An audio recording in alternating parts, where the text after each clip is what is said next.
we're able to do a lot of that. 5 touchdowns on the ground, too. Oklahoma State's running defense is a little poor, so Lincoln Riley, props to him for finding that angle. LSU survived Arkansas, didn't cover. Of course, Washington State, like I said, Gardner Minshew, 335 yards, 2 TDs at Colorado. They outclassed Colorado. They look better. They look more poised. They look better at every facet of the game, whether it be special teams, whether it be defense and offense. They just look better.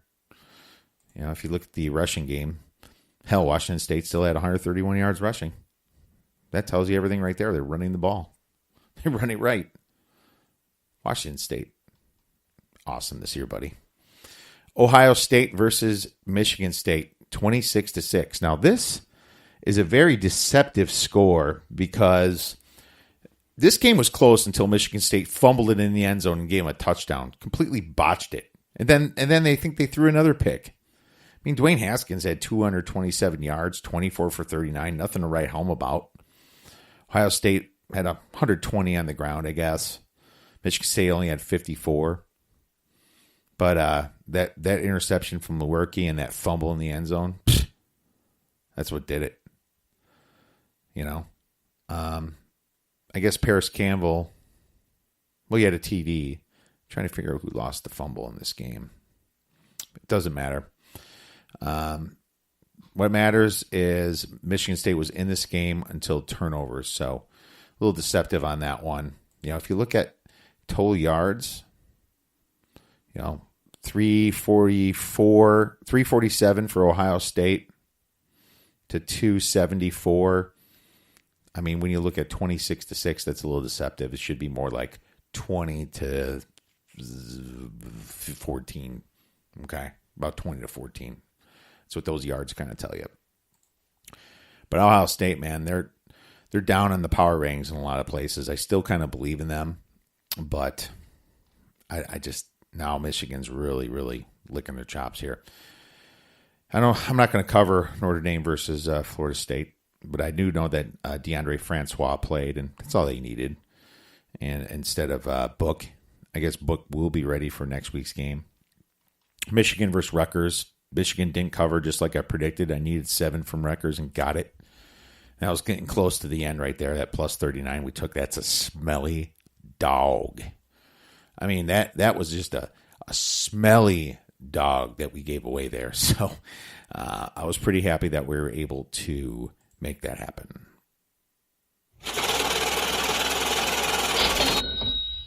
Let's move on. TCU versus West Virginia. Not even a chance. This was a letdown spot for West Virginia, but it didn't come to fruition. They all don't. Kentucky thought they were good until they played Tennessee. Well, I don't know.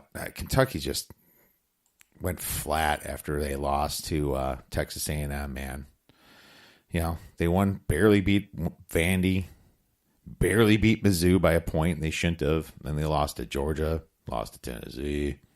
Now they play Middle Tennessee State.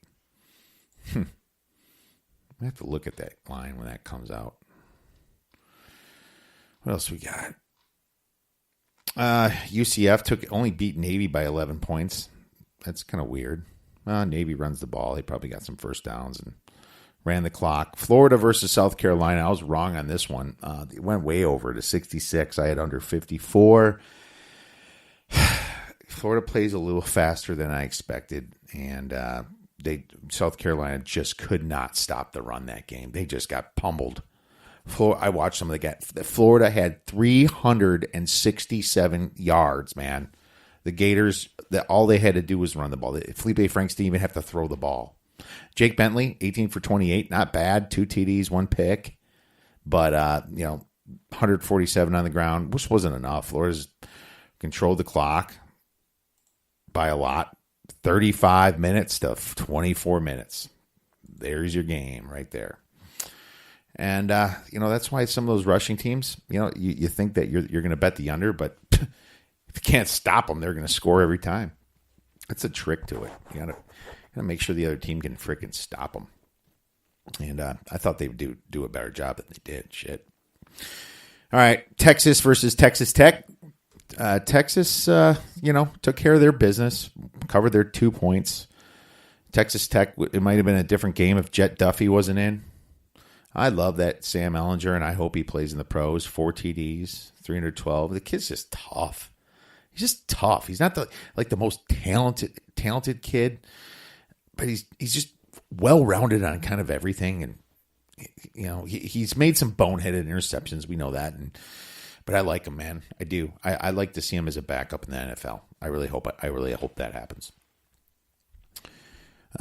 Northwestern took care of business at Iowa. Scored in the fourth quarter to win the game. They were down 10-7, and they won the game. All right. They did that against Nebraska too, and this is why they clinched the West. Congratulations to the Wildcats and their beautiful new facility next to Lake Michigan.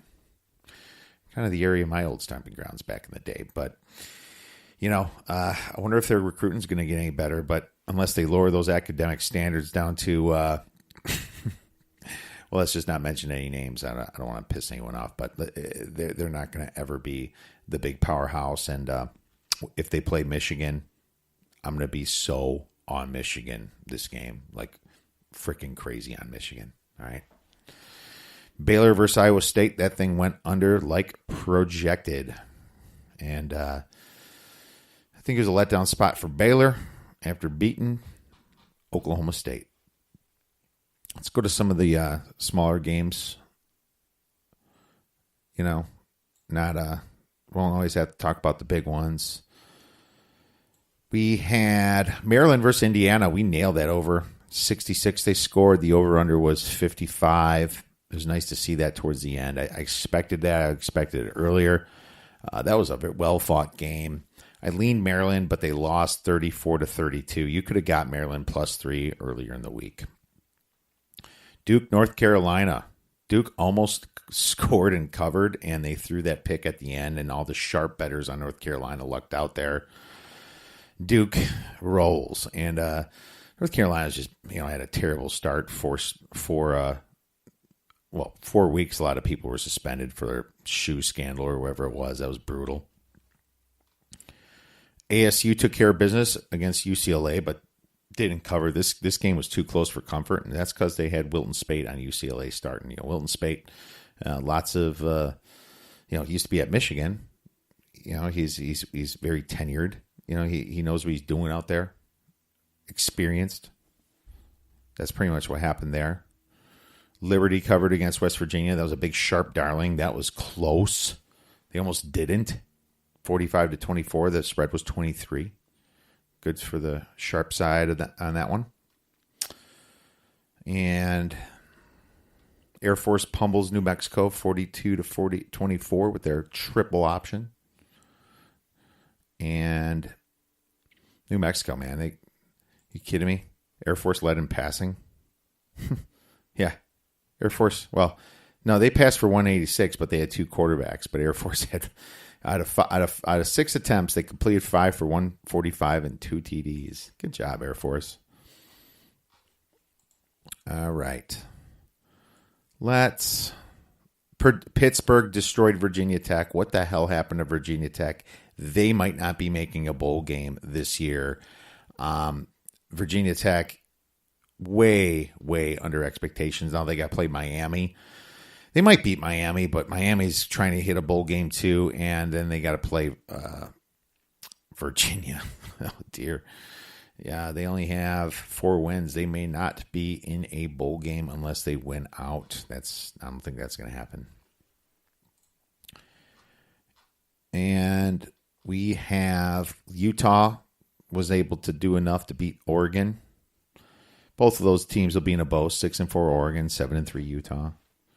Utah actually can still win the Pac-12 East, I believe. Pac-12 South, I believe. FIU, like I said. Oh, Temple destroying Houston. Now, Houston was scoring, but they just couldn't stop Temple. Temple was used to that team because they played UCF. And I was like, man, they already kind of seen a fast-paced, high-flying team, and that's what Houston is. And I thought that I really wanted to bet Temple there. I didn't, and someone I really respected was on Houston, and that's what took me off of it. Cincinnati was on the 1 yard line and decided to take a knee and screwed up my bet minus 14, but that's okay. It's going to happen. But I will tell you one thing about Cincinnati. That running back over there, what the heck's his name? Let me take a look at these stats here. Michael Warren II. He's a beast. 151 yards, 3 TDs. They could not stop him. 5.4 yards a carry. They just could not stop him. The guy looks like he weighs 260, man. I like him. I hope he makes the NFL, and I hope he's just a pounder. Man, I like that kid out of Cincinnati, I got to say. And that's about it. That's a good enough recap for what we need to know. Let's move on to the Big Ten power ratings. All right. Believe it or not, there's not a ton of changes here. I'm leaving Ohio State at 23 because of those foolish turnovers at the end of the game for Michigan State. I'm not going to upgrade Ohio State for that. They're still at 23. Michigan didn't cover against Rutgers, but it didn't matter. They could have if they wanted to, I'm sure, leaving them at 23. But here's what ESPN has. ESPN has Ohio State at 20.2, and they have Michigan at 24.5. They have a 4-point favorite. 4.3 point favorite. That means at Michigan, they should be favored by 7, according to ESPN's FBI. And according to team rankings, it's 25.5 to 19.1, a 6.4 difference. So they should be favored by 9. I'll be shocked if that comes to fruition, but I think that I'll give the slight edge to Michigan, but I'm still keeping them both at 23 because I have to see it to believe it for Michigan to beat Ohio State. These kids have to do it, but, I'll see it to believe it. Penn State, I'm leaving at 17 because they played a quarterback-less Wisconsin. They had their young quarterback in, and they barely covered. Won by 12, and the spread was 9. ESPN has Penn State at 18.6 and at 18.1, right around my 17 points above the average team. Michigan State, 13.5. Left them too because they're boneheaded errors. ESPN had them at 12.3 and team rankings 11.2. Iowa's at 13. I downgraded them a point and a half. They lost like 3 games in a row now. Penn State, Purdue, and Northwestern. Brutal. ESPN has them at 13.9. Team rankings has them at 12.7. This was an upset. They're favored by 10.5 points against Northwestern. Wisconsin, I believe it or not, I left them at 12. Which is the 6th best team in the Big Ten, and ESPN has them almost at 12, 11.7. Team rankings has them at 10.7. It's because they didn't play their quarterback. I don't know. They still have some talent there. Purdue, wow. I downgrade them a half point to 9.5, but ESPN and team rankings were like at 12 with them, and after they got their asses kicked against the Gophers, they're down to 9.4 and 9.3 on ESPN and team rankings. So now they're finally right down to where I had them. They are who we thought they were. Northwestern up to 8.5 from 7 for me. ESPN has them at an 8, and team rankings is 7.3. Nebraska, I have a 7.5, and that's way more than everyone else. And I'm going to be on them probably against Michigan State. Nebraska 7.5. ESPN has them at 2.4, and team rankings has a 1.7. This team is playing great. You have to upgrade them more. I'm excited for this next game with Nebraska.